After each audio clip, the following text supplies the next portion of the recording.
저희가 솔로몬 왕에 대해서 이야기를 시작하다가 갑자기 시편으로 넘어왔습니다. 그 이유는 바로 성전 때문에 우리가 각 시편에서 어떻게 성전을 그리고 있는지를 새벽 예배 시간에 자세히 한 편씩 나누고 있습니다. 여러 가지 다양한 이야기가 나오고 있는데요. 특별히 오늘 141편은 우리가 좀 주목을 해야 할 중요한 성전과 관련된 시편이기도 합니다. 많은 학자들이 볼 때 이 다윗 왕조가 무너지고 나서 그리고 거의 2000년이라는 시간이 흘렀음에도 불구하고 이 유대주의, 다시 이야기하면 유대주의는 영어로 하면 시온이즘이라고 이렇게 이야기합니다. 다시 이야기하면 유대인 이콜 시온산을 그려는, 시온산을 회복하려는 그런 민족주의 성향으로 보이게 되는데, 왜 이 다윗 성, 그리고 특히 그 중심에 예루살렘 성전이 있는데 그것이 무너지고 나서도 왜 그렇게 시온을 부르짖으면서 그러면서 끊어지지 않았는지가 의구심을 갖게 됩니다. 이것이 단순히 민족주의 사상이라면 예를 들어서 민족의 조상의 이름을 따서 부르든지 아니면 다른 그들의 대표할 만한 것을 불러야 되는데 전혀 그것과는 관계가 없다는 겁니다. 우리나라가 일본의 침략을 받았을 때 단군 신화가 우리의 민족 정체성을 세우고 민족 정신을 일으키는 데 큰 역할을 했습니다. 거의 신의 경지까지 이르게 되었던 것을 우리가 기억하게 됩니다. 그런데 이 유대교에서는 시오니즘이라고 해서 시온을 이야기할 뿐이지 어떤 예를 들어서 아브라함주의, 야곱주의 뭐 이런 식으로 불려지지 않고 있다는 겁니다. 그것도 성전이 무너지고 난 이후에도 그들에게 있어서는 성전이 마치 여전히 있는 것처럼 불러지고 있다는데 주목을 하고 있습니다. 왜 그럴까라는 것이 커다란 관심거리였습니다. 오늘의 시편은 그런 면에서 우리가 다시 한번 주의 깊게 볼 필요가 있습니다. 예루살렘 성전이 지어진 것은 바로 솔로몬이었습니다. 그러나 역대기의 기자는 솔로몬이 성전을 지었다라고 하지 않고 하나님이 하늘의 모형을 다윗에게 보여주고 그 다윗이 설계도를 그려서 그리고 이 솔로몬에게 주었다라고 이야기를 합니다. 건축자는 사실은 솔로몬이지만 오늘의 개념으로 하면 시공사 개념뿐이 되지 않습니다. 설계자는 하나님이라는 겁니다. 그리고 카피한 사람은 다윗이라는 겁니다. 그리고 우리가 지금까지 살펴봤던 많은 시편들을 보면 다윗성 그리고 예루살렘이 그렇게 튼튼하고 안전할 수 있는 것은 바로 예루살렘 성전에 하나님이 계시기 때문에 안전하다라는 게 가장 초기의 것으로 보여지게 됩니다. 그러다가 조금 지나게 되면 이 하나님이 계셔서 안전하다는 것에서 더욱 발전해서 이제는 성전을 찾는 사람들의 윤리적 성향이 강해지는 시편들이 다수 발견이 됩니다. 그래서 여호와의 성전의 문을 들어갈 때 제사장에게 고백하는 말들이 있습니다. 너의 손이 깨끗하냐? 너가 의로우냐라는 걸 물어봐서 그 사람이 나는 손이 깨끗합니다. 여호와의 율법을 잘 지켰습니다라고만 문을 열어주고 제사장이 확인해서 들여보내는, 그러니까 의로운 자만 성전에 들어갈 수 있는 것으로 바뀌게 됩니다. 그리고 더 나아가서는 이 예루살렘의 의로운 것과는 관계없이 사실 의로운 사람이 얼마나 있겠습니까? 현실 속에서는 그런 것을 찾아보기 어렵기 때문에 오늘 새벽에 했던 시편은 하나님을 신뢰하는 자로 바뀌게 됩니다. 그러니까 우리의 삶이 뒤따르지 않아도 하나님만을 의지하는 자는 예루살렘 성전에 거할 수 있는 자로 확대되고 있음을 보게 됩니다. 구약에서 매우 개신교 같은 그런 믿음을 강조하는 시편 찬양이 나오게 됩니다. 그런데 그런데 이 141편은 더더욱이 달라지는 것이 있습니다. 1절입니다. 여호와여 내가 주를 불렀사오니 속히 내게 오시옵소서. 내가 주께 부르짖을 때 내 음성에 귀를 기울이소서. 이 1절을 읽었을 때 어떤 점이 여러분의 차이점을 끌게 합니까? 저는 이것을 불렀을 때 여태까지는 사람들이 여호와의 성전에 올라간다라는 표현을 썼는데 이제는 내가 부를 때 주님께서 나에게 와달라는 겁니다. 그전에는 내가 주님께 가는 것으로 다가가는 걸로 그렸다면 이제는 내가 어느 곳에 있든지 예수님 여호와께서 내게 오신다라는 사상으로 크게 바뀌게 되는 겁니다. 그렇기 때문에 이 141편은 예루살렘 성전이 완전히 망하고 나서 포로기 이후에 활발하게 불려졌던 찬양시로 보여지게 됩니다. 뿐만 아닙니다. 2절입니다. 나의 기도가 주의 앞에 분향과 같이 되며 나의 손드는 것이 저녁 제사같이 되게 하소서라고 이야기합니다. 여기에서는 성전의 제사가 즉 분향과 저녁 제사가 바로 나의 기도로 바뀌었다는 겁니다. 그런데 그들에게 있어서는 그 차이점이 이제는 성전이 필요 없다라고 이야기하는 것이 아니라 나의 기도가 성전에서 드렸던 분향함과 그리고 저녁 제사 때 드렸던 것이 나의 기도에 손드는 것으로 그것을 대체하고 있다는 겁니다. 성전이 없지만 성전에서 드렸던 제사랑 똑같은 모습으로 자신의 기도와 자신의 몸짓을 그리고 똑같이 성전에서 벌어지고 있는 것으로 제사화시켰다는 것이 특징이라고 할 수 있습니다. 분명하게 이거는 성전이 멸망한 이후에도 성전이 살아있는 것처럼 그리고 내가 성전에 갈 수 없지만 내가 성전 안에 있는 것처럼 그렇게 달라진 것을 보이게 됩니다. 3절입니다. 여호와여 내 입에 파수꾼을 세우시고 내 입술에 문을 지키소서라고 이야기합니다. 마치 그 전에 찬양을 볼 때 제사에 참여하는 회중들이 멀리서 성전을 향해서 다가오면서 그 앞에서 제사장과 교창 형식으로 하면서 이 문을 열고 문을 통과할 때 조건적으로 서로 교창으로 불렀던 조건들을 마치 지금 이것으로 대체하는 것처럼 이야기를 합니다.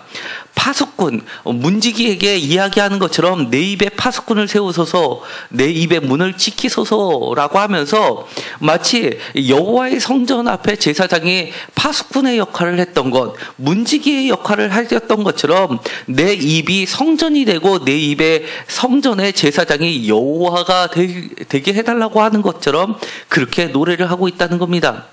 특별히 원어로 보면 내 입이라고 하는 것은 그리고 내 입술의 문이라는 것은 나의 말과도 관련이 되는데 이 말 다바르는 사실은 하나님의 일로도 번역될 수 있는 겁니다. 그렇기 때문에 하나님의 일은 바로 제사이고 그것이 바로 이 나의 기도라고 바꿔서 이야기할 수 있는 겁니다. 그러면서 이렇게 이야기합니다. 4절에 내 마음이 완악한 일에 기울어 죄악을 행하는 자들과 함께 악을 행하지 말게 하시며 그들의 진수성찬을 먹지 말게 하소서. 내가 악을 기울이고 악을 행하고 그들과 함께하고 그리고 악의 결과물을 서로 나누는 것 이런 것들의 시작을 바로 내 입술, 내 입의 문에서부터 시작된다고 하는 겁니다. 이 이야기는 다시 이야기하면 2절로 들어가서 내 입에 파수꾼이 되어주셔서 내 입에서 내뱉는 말들은 모두 다 오로지 하나님을 향한 기도로서 가득 차기를 바라는 간절한 시인의 마음을 담고 있습니다. 물론 이것은 141편에 다윗의 시라고 제목을 붙여놨지만 이 다윗이 부른 찬양이 아니라 이미 다윗이 죽고 나서 수백 년이 지난 이후에 많은 사람들이 그것을 다윗이라는 이름으로 불렀다는 것에 차이가 있습니다.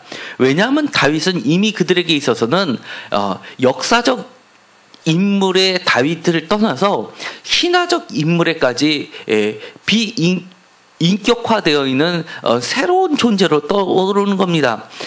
우리도 다윗의 영감을 받아서 다윗처럼 찬양한다라는 개념이 들어가 있는 겁니다. 그러면서 5절에 이렇게 얘기합니다. 의인이 나를 칠지라도 은혜로 여기며 책망할지라도 머리에 기름같이 여겨서 내 머리가 이를 거절하지 아니할지라.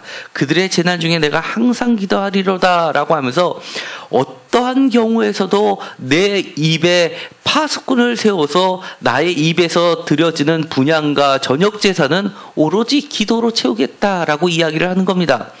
이 때와 조건을 가리지 않는 제사가 바로 기도라는 겁니다. 그러면서 이 기도의 결과물도 이야기합니다. 10절입니다. 악인은 자기 그물에 걸리게 하시며 라고 하는 자기 그물은 바로 그 9절에서 이야기하는 나를 잡으려고 놓은 올무와 악을 행하는 자들의 함정을 다시 이야기하는 겁니다. 이런 상태를 그들은 나를 함정에 놓고 그리고 올무를 놓고 악을 해가고 자기의 그물을 걸려놨을 때 자신의 나의 상태는 그렇게 썩 좋아 보이지 않습니다. 왜냐하면 이 7절에 우리의 해골이 수월 입구에 흩어졌다라고 하면서 표준세번에서는 이렇게 되어 있습니다. 해골이 부서져서 수월 어귀에 흩어질 것입니다 라고 이야기하는데 이것처럼 거의 죽게 된 상황을 이야기합니다. 그러면서도 나만은 온전히 면하게 하소서라고 하는 것은 새로운 소생을 이야기하는 겁니다. 그러면서 이 나의 기도가 단순히 외바디 소리가 아니라 하나님께 간구하는 요청, 리퀘스트가 된다는 것을 이야기하는 겁니다.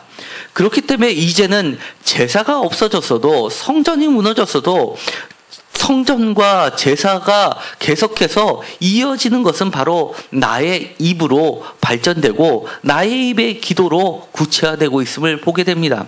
그렇기 때문에 이 시를 부를 때 그들이 갖게 되는 믿음은 이것이 이 성전에서 드리면서 성전에서 만났던 하나님이 지금 성전에는 갈 수 없지만 나의 가정에서 나의 삶터에서 하나님과 함께 거하는 장소가 될 것이라는 굳은 믿음을 가지고 있습니다. 그렇기 때문에 사실 가정 예배가 중요하긴 합니다. 그런데 저도 과거에 목회자가 되기 전에 가정 예배를 드리려고 꽤 애를 써봤습니다. 여러 가지 시간적인 어려움이 있어서 지켜지지 않는 것은 분명한 사실입니다. 많은 노력이 있어야 됩니다. 그리고 시간을 구체적으로 정해서 무조건 알람을 해서 그것을 가지고 시작을 한다 하더라도 예를 들어서 몇 번은 예배가 이루어질 수 있는데 상당히 오랜 시간을 지나면 그 예배를 인도하는 사람, 예를 들어서 그 집안의 가장 같은 사람은 그 말씀을 준비하거나 하는 그것이 사실은 매우 쉽지 않다는 것을 경험했습니다. 그러다 보니까 말씀만 읽고 기도하고 찬양 부르고 기도하는 것을 끝내게 되고 그러다 보니까 말씀의 준비가 약하다 보니까 그것이 지속되지 않은 경우가 많이 발생하게 됐습니다. 그럼에도 불구하고 오늘의 말씀을 다시 한번 읽어보면 이 이스라엘 사람들이 성전이 무너지고 성전에 갈 수 없는데도 불구하고 무려 2000년 기간 동안에 어떻게 예배, 성전에서 드려지는 예배와 똑같은 전통을 유지할 수 있었는지를 우리는 엿볼 수 있는 겁니다. 바로 가정에서 드려지는 이 기도가 성전을 대체할 정도로 매우 강력하게 그들을 지배했다는 것입니다. 그렇기 때문에 그들은 성전이 무너졌어도 하나님께서 자신들의 가정을 지킬 뿐만 아니라 함께하고 있다라는 그런 믿음에서 다시금 나라를 되찾을 수 있게 된 것입니다. 저도 이제 목회를 시작하면서 여러 가지 주안점이 있는데 그 중에서 하나가 이런 녹음을 해서 동영상을 만들어 놓는 것이 있는데 어떤 이들은 그렇게 자신이 있어서 그렇게 설교를 녹화를 하느냐라고 하시는 분들 꽤 있습니다. 그런데 잘해서 그러는 것이 아니라 가정에서 예배 드릴 때 도움이 될 수 있는, 성전에 오고 싶지만 오지 못하는 경우가 발생했을 때 도움이 될 수 있는 자료를 축적해 두면 그것이 각자의 신앙생활을 할 때 큰 도움이 될 수 있을 거라는 생각이 있었기 때문입니다. 사실 제가 평신도로서 신앙생활을 할 때 제일 아쉬웠던 점, 가정 예배를 이끌면서도 사실 아쉬웠던 점이 바로 말씀을 어떻게 인도해 나가는지가 사실은 가장 어려운 점 중에 하나였던 겁니다. 지금은 많은 분들이 이렇게 이야기합니다. 가정 예배를 드리다가 결국은 실패해서 온 가족이 새벽 예배로 옮기게 됐다라고 하시는 분들도 사실 꽤 됩니다. 왜냐하면 새벽 예배에 일어나기만 하면 나머지는 자동적으로 예배가 진행되고 말씀을 통해서 새로운 기도 제목들이 생기게 되고 하나님 안에서 내가 새로운 참된 소망을 꿈꿀 수 있게 되고 신앙적으로 성숙될 수 있기 때문에 그것처럼 사실 편한 게 없습니다. 물론 그렇게 하려면 일찍 무조건 자야지 되는 모든 것을 포할 것이 있음에도 불구하고 안 하고 끝이고 자야 되는 그런 결단도 물론 필요합니다. 어쨌든 간에 그런 경우가 있을 수 있고 또 그렇게 새벽 예배를 나오지 못할 수도 있는 경우도 있기 때문에 여러 가지 길이 열어놓는 것은 중요합니다. 그런데 잊지 말아야 할 것은 주일날 하루만 나와서 수요일날만 나와서 대회 때만 참석하는 것이 아니라 짧게라도 5분이라도 10분이라도 이 가정에서도 계속해서 예배를 드리려고 애쓰는 그 과정이 매우 우리에게 필요하다는 것만은 분명합니다. 오늘의 141편은 그 정도로 성전이 없을 때에도 이스라엘 사람들의 신앙을 지탱해줬던 것은 사실은 성전이 아니라 신앙의 가장이 가정에서 어떻게 이끌었는지가 매우 중요함을 보여주는 겁니다. 마치 가장은 제사장이 되었고 자녀들에게 어떻게 신앙생활을 전수했던 역할을 분명하게 신앙의 가장들이 가정에서 식탁에서 했던 것을 보여주게 됩니다. 우리가 기회가 되면 또 살펴보면 좋은 것들이 있습니다. 바로 식탁이 제단처럼 그들은 여겨졌다는 겁니다. 그들이 먹고 마시는 그 식탁 가운데서 음식을 나누면서 중간중간에 집안의 가장이 신앙의 이야기를, 서사적인 이야기를 들려주면서 자녀들은 질문하고 다시 한번 읊어주면서 리사이틀, 반복해서 이야기를 해주면서 그것을 예배를 대신하였다는 것, 이런 것들도 매우 좋은 전통이라고 할 수 있습니다. 그렇기 때문에 우리가 성전을 구체적으로 나가기 전에 성전에 대한 여러 가지 역사 속에서 흐르고 있는 시각들을 살펴보면서 이 성전이 세워질 때의 그 중요성, 그리고 성전이 지어지면서 또 피치 못하게 범하게 되는 솔로몬의 여러 가지 죄악들을 함께 살펴볼 필요가 있습니다. 왜냐하면 하나님께서는 솔로몬을 통해서 성전이 건축되었지만 사실은 성전 안에만 머무르시는 분이 아니라는 그런 뚜렷한 신앙이 이스라엘 역사상에서는 훨씬 더 오래됐고 더 굳건히 남아있다는 것을 우리는 알 필요가 있기 때문입니다. 또한 성전하면 대표적으로 시오니즘을 이야기할 수 있는데, 시온이라고 할 수 있는 것은 가장 근간이 되는 것이 성전이 시온성에 있기 때문에 그것이 시오니즘으로 발전했다는 겁니다. 그러니까 예루살렘 성전이 그들의 민족성의 정체성이 되었던 것이지 다윗이나 솔로몬이나 다른 사람들이 그렇게 그들의 민족성을 대변하는 것이 결코 아니었다는 겁니다. 대표적으로 이 시편 중에서 매우 독특한 시가 하나 있습니다. 바로 시편 80편입니다. 시편 80편은 대부분이 시편들은 다윗에 의해서 시가 이루어졌고, 그리고 남유다의 전통에 맞춰서 시들이 많이 편집이 돼서 편찬이 되었습니다. 그런데 이 80편은 대표적으로 북이스라엘의 시편이라고 하는 겁니다. 1절입니다. 요셉을 양떼같이 인도하시는 이스라엘의 목자여 귀를 기울이소서, 그룹 사이에 좌정하신 이여 빛을 비추소서라고 시작합니다. 여기 1절에 볼 때부터 다윗의 이야기는 전혀 나오지 않습니다. 요셉이 나오고 이스라엘이 나오고 그야말로 북이스라엘을 대변하는 대표적인 시입니다. 그리고 왕이라고 지칭하지도 않고 목자라는 사상을 강하게 갖고 있습니다. 목자 하면 대표적인 게 우리는 다윗을 목자로 보지만 그보다도 더 오래전 전통, 바로 모세가 목자에서부터 출발했다는 것을 기억할 필요가 있습니다.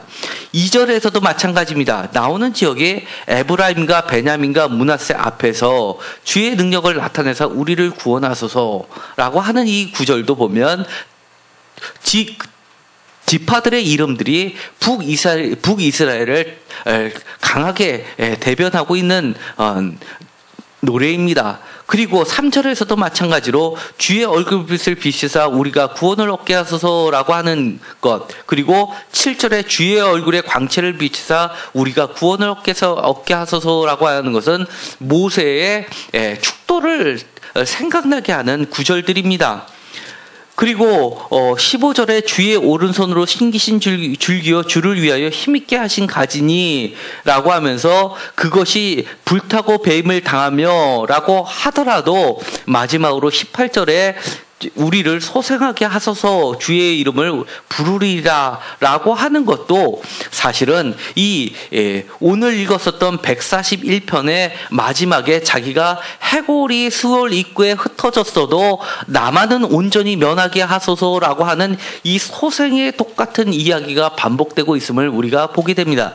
그러니까 이 기도가 강조되고 있는 것은 사실은 북이스라엘 전통이 강하게 남쪽 유다의 전통을 보다 포괄적으로 폭넓게 감싸고 있다는 것을 발견하게 됩니다. 그 정도로 모세의 전통이, 그러니까 시온 전통보다는 시내산 전통이 오히려 전체 이스라엘을, 남유다만 아니라 북이스라엘 포함한 12지파 전체를 아우르는 여호와의 크신 그릇이고 생각이었음을 우리는 알 수 있게 됩니다. 다시 이야기하면 성전 안에만 머무르신다고 생각하는 것은 왕정신학으로 치우칠 수 있습니다. 그러나 하나님께서는 솔로몬에게도, 그리고 더 나아가서 다윗에게도 내가 누구에게 나의 집을 지어달라고 한 적이 있느냐라고 하시는 여호와의 음성을 우리는 기억할 필요가 있습니다. 다시 이야기하면 우리들도 성전을 중요시 여기지만 성전 못지않게 중요시 여겨야 하는 하나님의 생각은, 하나님의 마음은 그것이 성전에서부터 흘러나와서 성전에서 선포되는 하나님의 말씀이 가정에까지 온전히 흘러지기를 바란다는 겁니다.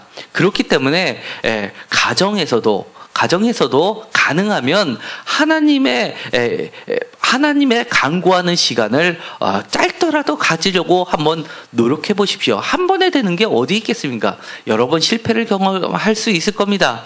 그럼에도 불구하고 실패를 거듭할수록 오늘은 한 이틀 성공했다면 다음번에는 3일까지 성공 한번 해보시고, 그 다음에 한 5일 정도 성공해 보시고, 그런 식으로 안 된다고 하면은 요일을 정해서 매주 무슨 요일만큼은 반드시 가정 예배를 드리는 날이라고 하면서 다 같이 한번 온 가족이 예배를 드리는 것도 괜찮을 듯합니다. 아마 토요일 같은 데는 학생들까지 해서 온 가족이 모이기 쉬울 줄 압니다. 한번 토요일 날 저녁 시간에는 아마 다 모일 테니까 그 시간은 무조건 TV도 끊고 다 같이 예배를 가장에 한번 드려보거나, 가장이 인도하기 어려우면 여러 가지 동영상도 틀어놓고 예배를 드려도 좋고, 아니면 가장이 먼저 동영상을 보고 자기의 말로 바꿔서 다시금 자신의 신앙을 자녀들에게 가르치는 그런 시도를 한번 해봤으면 좋겠습니다. 사실은 141편을 정한 이유는 바로 우리의 신앙이 성전에만 머무르지 않고 가정이 오히려 성전 못지않게 더 튼튼한 이스라엘의 역사를 구축했다는 사실을 좀 더 부각시킬 필요가 있다라는 생각이 들었기 때문입니다. 기도하고 마치기로 하겠습니다. 하나님 감사합니다. 우리가 성전을 정말 귀하게 생각합니다. 성전은 바로 하나님이 계신 곳이고 하나님이 우리에게 말씀해 주시는 것이라고 믿고 있습니다. 그와 못지않게 이스라엘 전 역사를 통해서 하나님께서 이야기해 주시는 것은 성전뿐만 아니라 성전에서 나온 그 물줄기가 우리의 가정까지도 확대되기를 원하시는 것을 보게 됩니다. 우리의 입술이 성전의 문지기처럼 성전의 문이 되기를 원하시고 우리들의 기도가 입술에서 나오는 기도가 하나님께 올려드리는 제사와 분향이 되기를 원하시는 하나님의 마음을 깨닫게 하여 주옵소서. 비록 쉽지는 않습니다. 그러나 하나라도 한번 실천하면서 확대해보는 새로운 출발이 되기를 간절히 소망합니다. 집안의 가장들을 주님께서 세워주시옵시고 건강도 책임져 주시옵시고 직장도 사업장도 복되게 하여 주셔서 정말 모든 올무에서 벗어나게 하시고 우리의 해골이 깨어져서 흐트러지는 순간에 놓여 있는 현재라 하더라도 주님께서 우리를 온전하게 회복시켜 주시고 소생시켜 주실 것을 믿고 주님의 말씀을 선포하는데 앞장설 수 있게 하여 주옵소서. 예수님의 이름으로 기도드렸습니다. 아멘.